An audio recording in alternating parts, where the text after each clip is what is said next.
rocking on since an early age. Now since 9-7, I ain't miss a game. Came up with TD and Rod Smith. I was riding with the team when they got the chip. Before the Chevrolets and the Lobster. I remember Elway's helicopter. I'm telling you, that man was a monster. Way before he had his hands on a roster. He turned the Broncos to a powerhouse. So you know I gotta shout out to Johnny Elway. He important, man. He the reason that I'm always rocking on his man. Always gotta rock orange, man. I'm rocking orange, man. Always gotta rock orange, that's just how I roll. I'm rocking orange, man. Word up. I'll be rocking with the Broncos. I'm rocking orange, man. Always gotta rock orange, that's just how I roll. I'm rocking orange, man. You see it, I'll be rocking with the Broncos. I've been rocking orange since an early age.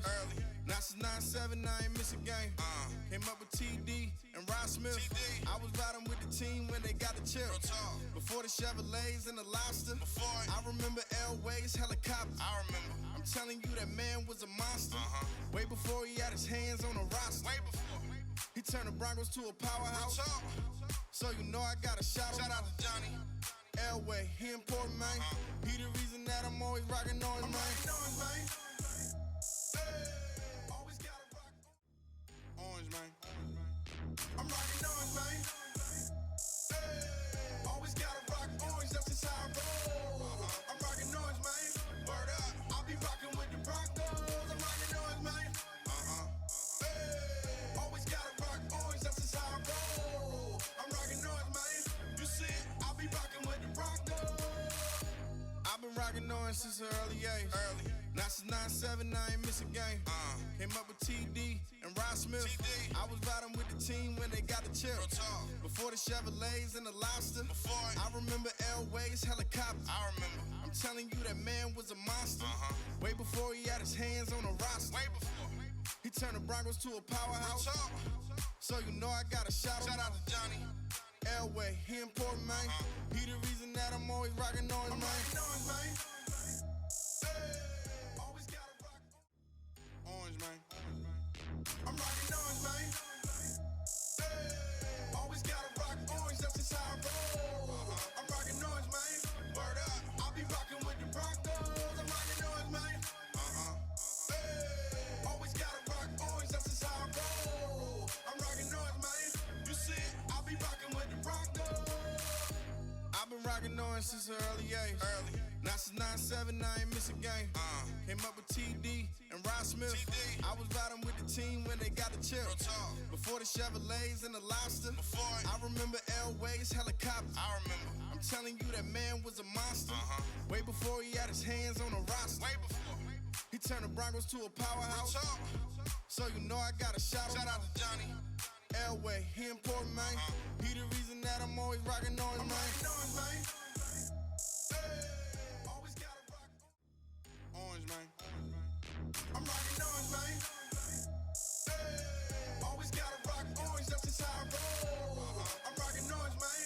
Word up. I'll be rocking with the Broncos. I'm rocking orange, man. Always gotta rock orange, that's just how I roll. I'm rocking orange, man.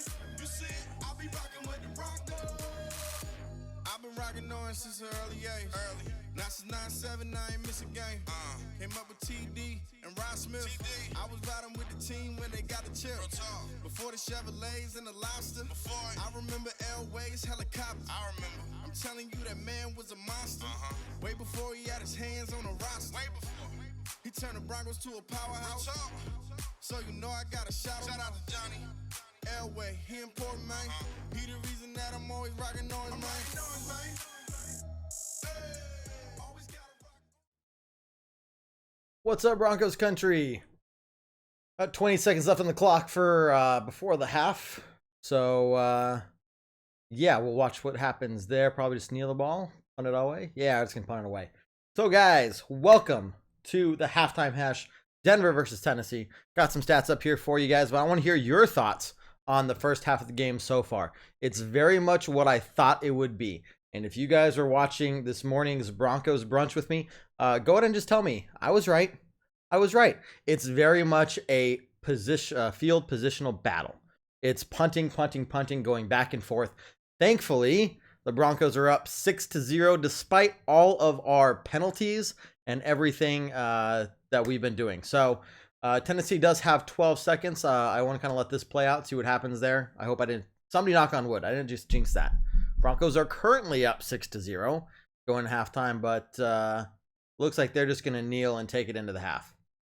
There it is. Okay, halftime has officially started, guys. Thanks for joining me. Hit that share button for me. Get some more people up in here. But once again, let's hear those comments. Joey, how you doing? Defense has been unbelievable. Yes. In fact, while I'm looking up some of these stats, Derrick Henry, so far as of right now, make sure that's updated. Let's see. Derrick Henry has 22 rushing yards. Derrick Henry has 22 rushing yards. That defense is doing phenomenal. Now, on the flip side, Philip Lindsay only has 31 rushing yards. So that's something to keep in mind. Mariota is 7 for 15 with 63 yards and 1 interception. Joe Flacco, 7 for 13 for 80 yards. So, look, this is very much a defense battle that we fully expected would happen. Thankfully, now that it's halftime, going to half, Broncos are up 6-0. Garrett Bowles made Garrett Holds made an appearance today there at the Broncos' last possession we had before the half. But also Elijah Wilkinson. We've had a couple really dumb penalties against us. One of them I don't agree with, but the others, you're kidding me. You know, the penalties are killing us. Who knows what the score would be? It could be 9-0. It could be 13-0. Even, you know, on the extreme without some of those holding penalties. So something to keep in mind. My name's Kevdan. You guys are watching the Halftime Hash. Hit that share button for me. Glad you guys are here. We love Broncos. You love Broncos. And so we're going to talk about them. Paul says we cannot score in the red zone. Paul, I don't want you to get too worried about it. This defense is tough. Yes, Tennessee is was ranked 4th worst in the NFL in terms of red zone, but they even said it. That has been a huge point of contention for the Tennessee Titans, really trying to watch out for that. The other thing to keep in mind is the Broncos are being very conservative. A little too conservative, if you ask me. We could have gone for it on that 4th and, I think it was 4th and 2 early on when McManus got that 53-yard field goal, which props to McManus for breaking his missing streak of 7 kicks beyond 15 yards. He had not made 7 kicks in a row, so he broke that. But Broncos are being a little too conservative, if you ask me. Did have that huge play down the field to Cortland Sutton. That worked out beautifully.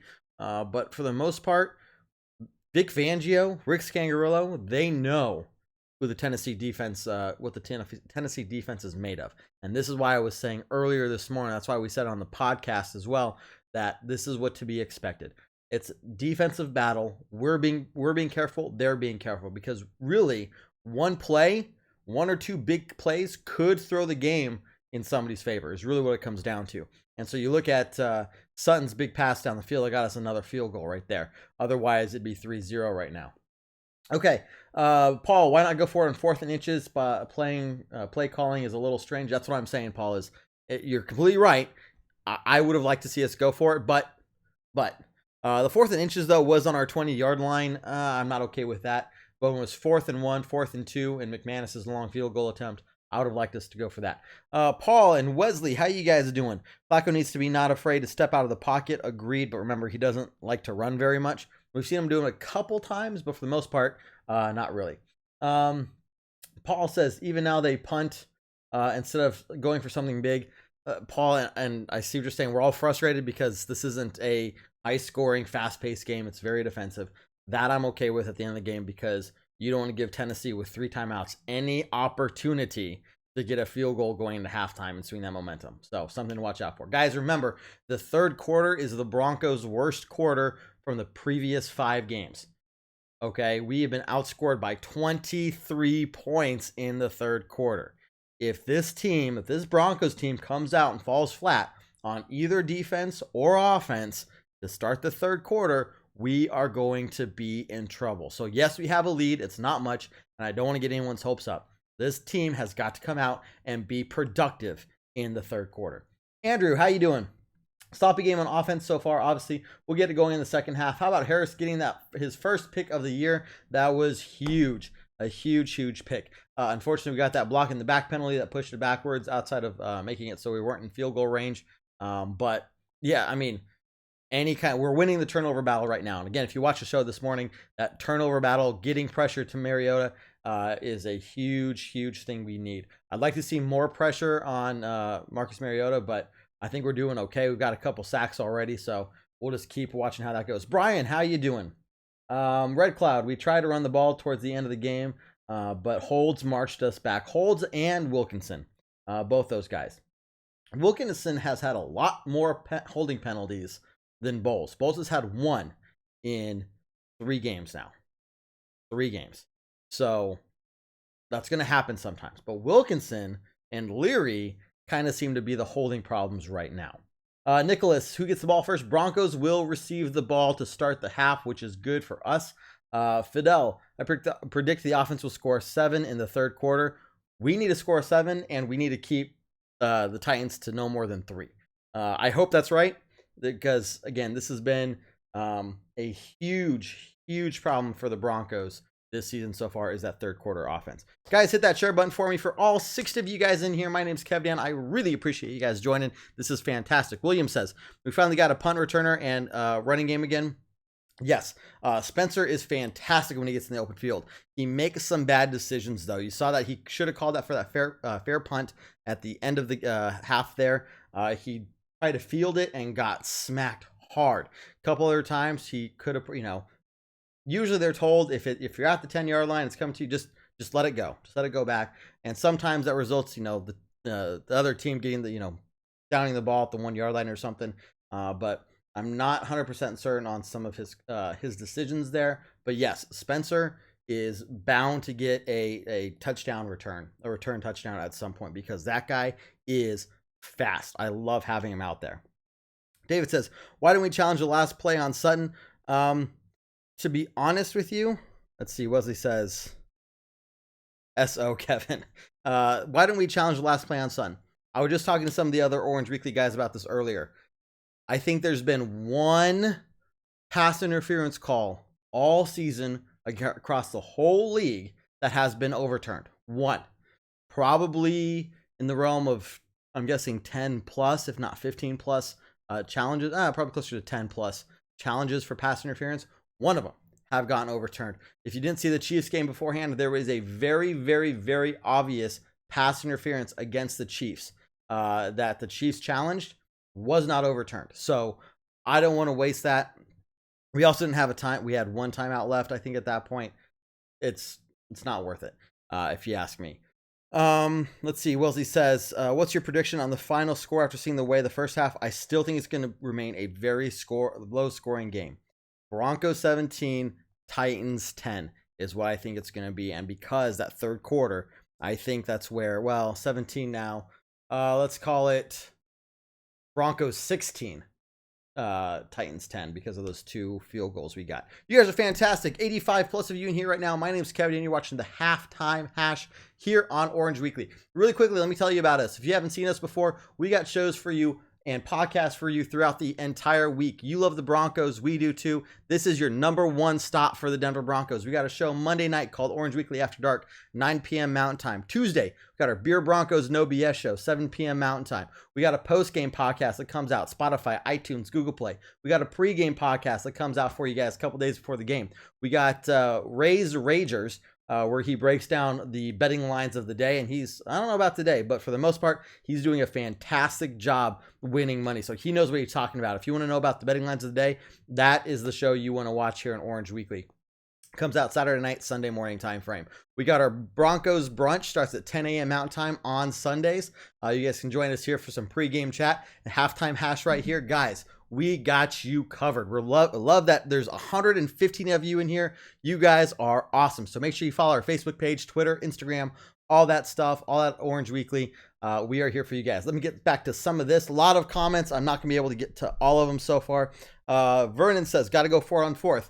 Vernon, I agree. At some points, there was 1 4th down I thought we should have gone for on McManus's long kick. We ended up not. I think we're just being really conservative because, again, both teams know that it could come down to one or two big plays that really change the outcome of this game because both defenses are really showing up to play today. You look at Derrick Henry, he only has 22 rushing yards in the first half on 9 carries. Phillip Lindsay has 8 carries and 31 yards. So Tennessee's run defense is doing just as well, if you ask me. Let's see. They've had 6 first downs. We've had 4. Tennessee has only 82 total yards while we have 137. So we're doing a little bit better in that regard. But Tennessee has possessed the ball for 16 minutes versus our 13 and a half. Let's see. So it's both teams are being very conservative, Vernon, and I agree with what you're saying. Wesley, shout out to you, man. Travis, it was within 2 minutes as well. So yeah, we couldn't challenge out within 2 minutes. Thanks, Travis. I forgot about that. Rod, we got to take more shots. One of those things, I'd really rather us be careful and move the ball steadily, especially if it's like second and short, third, and just get the first down, take some more time off the clock, keep possession of the ball, versus always trying to go for those long shots. So we'll see what happens there. Red Cloud says 20-3 Denver. It's going to depend on how we come out in the third quarter, man. We've got to come out in the third quarter and have a great third quarter like we have not done all year. Red Cloud says, I'm more anxious through the second half. Yep, I completely agree. Now, here's the thing. Second half adjustments. The Titans are going to make some adjustments. Our offense needs to make some adjustments as well. Let's go out there with a different look, a different formation, maybe a same formation that they're used to, but maybe run it a little differently. We've got to keep the Titans on their toes. Otherwise, we could be looking at a 3 and out. And that's the last thing we need for our offense coming out is going 3 and out, because who knows what the Titans can do with it after that. Got to keep any little momentum we have right now on our side. Yeah, Fidel can't challenge within 2 minutes. I forgot about that. I'm talking too quickly. Ralph, Flacco should have run for the first down. Completely agree. He was trying to probably get a couple extra yards for that, but Sanders was not ready for it. He was not expecting it. It would have been nice to see Flacco at least try to get that first down himself. I think the overall, everything I'm seeing from your guys' comments in general is we're being too conservative. I'd like to see us be a little less conservative, a little bit more. Look, we cannot. If we lose the turnover battle, we throw an interception, man, that could be huge. We got the one Chris Harris Jr. Picked off there at the end of the half, but we've got to be careful. Let's see. Fidel says we need to have Vaughn get at least 2 more sacks. I don't care if it's Vaughn or Reed. Either way, we need probably a couple more, and we've been getting pretty good pressure on him for the most part. Where you've seen a couple of those bad throws, one of the throws just right onto the ground. So I do not expect to see anything different in terms of us getting pressure to Marcus Mariota. I think it's going to stay the way it is. Andrew, thinking we'll see Tannehill soon. Maybe, not this game. I don't know what the Titans are going to do. They're 3-2, so it's not terrible, but we'll see. But I'll put Peyton Manning in. He's there in Denver. I wish, but that's not going to happen. Was it Alexander Johnson who jumped on top of the pile on the Mariota sack? I did not see. Probably. Man, Jackson, Johnson, Malik Reed, some of these players who we kind of just put in there for depth, but not really sure, what they were going to do, are turning out to be fantastic players. Ralph says we need to open it up and be smart about it. Completely agree. Let's remain smart. We cannot lose that turnover game in a game that is so defensive heavy like this. Guys, again, second half is about to start, but remember, my name's Kev Dan. You're watching Halftime Hash. Check out all of the other Broncos content we have for you guys. We got to 150 viewers in here. You guys are fantastic for spreading the word about the Denver Broncos. Champ Bailey has been inducted into the Broncos Ring of Fame after getting his ring this year with the gold jacket we see right there. So tip of the hat there to mile high salute to Champ Bailey. Fantastic. I'm glad that he played for us for so long and was such a legend. Guys, I'm going to get out of here. It looks like the second half is about to start. Don't forget to listen to our pregame podcast. We got our Monday night show, Orange Weekly After Dark, 9 p.m. Mountain Time, right here on Orange Weekly. And then our Tuesday flagship show, Beer Broncos and No BS, 7 p.m. Mountain Time. Keith says no more screenplays. And Wesley says scoreboard. Scoreboard for now, but we got to make sure. Broncos are 1 for 7, or 1 for 8 on third downs. And Titans are 1 for 7 on third downs. We have 3 sacks. I'd like to see us get to 5, if not 6. So that's pretty fantastic. We're getting 4.6 yards per play, where the Titans are getting 2.6. It's going to be a tight second half. Really interested to see what our offense does coming out. Hopefully the Broncos win. Chiefs lost today. That's always going to make it a good day. But my name's Kev Dan. Thanks for watching again. Mile high salute to all of you guys. Let's get out of here and watch the second half of some Broncos football. Go Broncos. Take care, guys.